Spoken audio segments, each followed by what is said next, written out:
Pagbasa gikan sa mga buhat sa mga apostoles.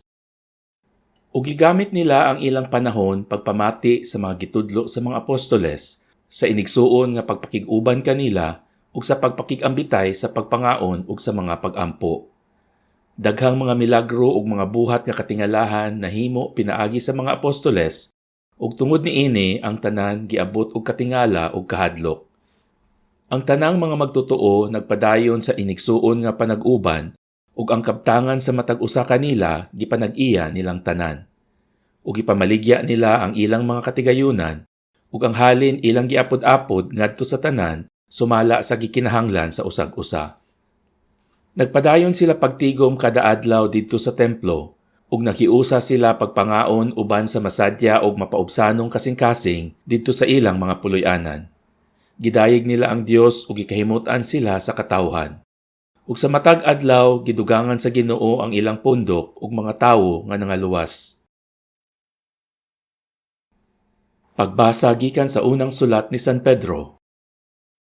Magpasalamat kita sa Dios ug Amahan sa atong Ginoong Hesukristo, kay tungod sa iyang dakong kaluoy gihatagan kita niya og bag-ong kinabuhi pinaagi sa pagbanhaw kang Hesukristo. Ang iyang pagabanhaw mao'y naghatag kanatog dili matarog nga paglaom ug sa panulundon nga dili madunot ni mahugaw ni mahanaw. Gitagana niya kini didto sa langit alang kaninyo. Gipanalipdan kamo sa gahom sa Dios alang sa kaluwasan nga andam nang ipadayag sa katapusan sa panahon. Tungod niini paglipay kamo bisan tuod sa pagkakaron kinahanglan magsubo kamo sa mubong panahon tungod sa daghan ninyong mga alantuson. Ang tuyo niini mao ang pagsulay kung tinuod ba gayud ang inyong pagtuo, kay bisan gani ang bulawan nga lumalabay lamang, sulayan man pinaagi sa kalayo. Ang inyo usab nga pagtuo nga bililhon pa kaysa bulawan, labi pang sulayan aron malig-on. Unya makadawat kamo og mga pagdayig, himaya ug dungog sa adlaw nga ipadayag na si Hesukristo. Gihugugman ninyo siya bisan wala kamo makakita kaniya, ug nagtuo kamo kaniya bisag wala kamo makakita kaniya hangtod karon. Busa nalipay kamo pag-ayo sa kalipay nga dili malitok sa pulong, tungod kay nakadawat man kamo sa bunga sa inyong pagtuo nga mao ang inyong kaluwasan. Pagbasa gikan sa Ebanghelyo sumala ni San Juan. Sa pagkagabi na ni adtong Dominggoha, nagtigom ang mga tinun-an sulod sa lawak ug gitrangkahan nila ang pultahan kay nahadlok man sila sa mga kadagkuan sa mga Hudyo. Unya mitungha si Jesus sa taliwala nila ug miingon, "Mainyo unta ang kalinaw." Human siya makasulti niini, iyang gipakita kanila ang iyang mga kamot ug ang iyang kilid.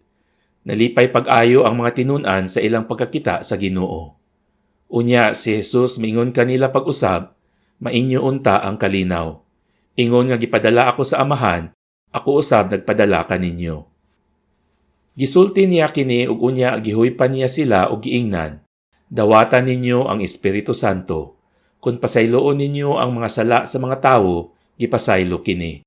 Kung ang ilang mga sala dili ninyo pasayloon, dili usab kini pasayloon." Si Tomas nga ginganlag kaluha, usa sa napulog duha ka tinun-an, wala mahiuban kanila sa pag-anha ni Jesus.